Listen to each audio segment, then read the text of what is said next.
We did 3,000 surveys in about 19 counties, 40 localities across the state. The surveys were collected at grocery stores, box stores, etc. And that's important. It means you're testing people who, by definition, are out of the home and not at work.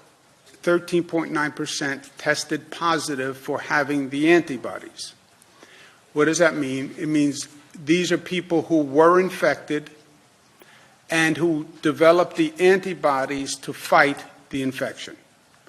So they were infected 3 weeks ago, right?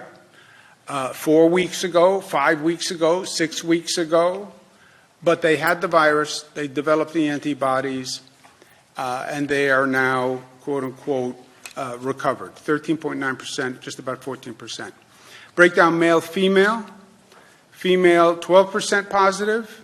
Males close to 16%, 15.9% positive.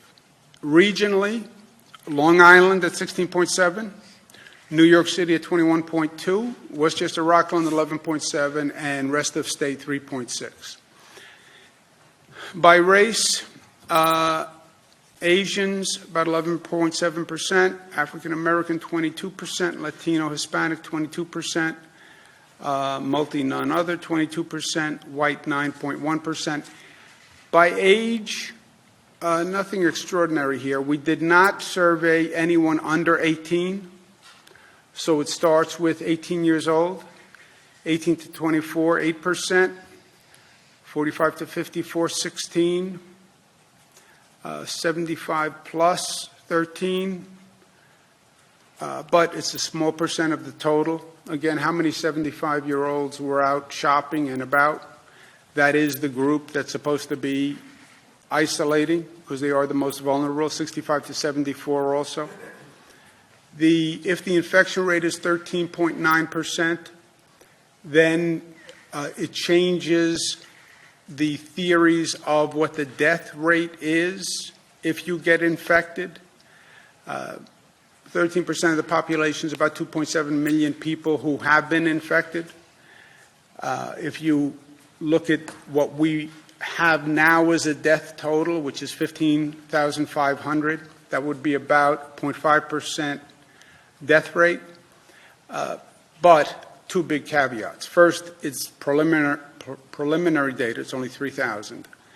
Well, 3,000 is a significant data set, but it's still preliminary. And when we say there are 15,500 deaths, that number is going to go up. Those deaths are only hospitalization or nursing home deaths. That does not have what are called at-home deaths. And then the at-home deaths, you have to go back and try to find out what was the cause of death for those at-home deaths, and then add them to the number of deaths connected to COVID. It gets even more complicated because in California, they're now finding deaths that go back to last December or January that they believe were COVID related. And people didn't even know about COVID at that time. So if you then go back to December and January and start to look at the number of deaths and check them for a COVID-related death, you'll see that total number of deaths go up. But that 15,500 is not an accurate total number of deaths.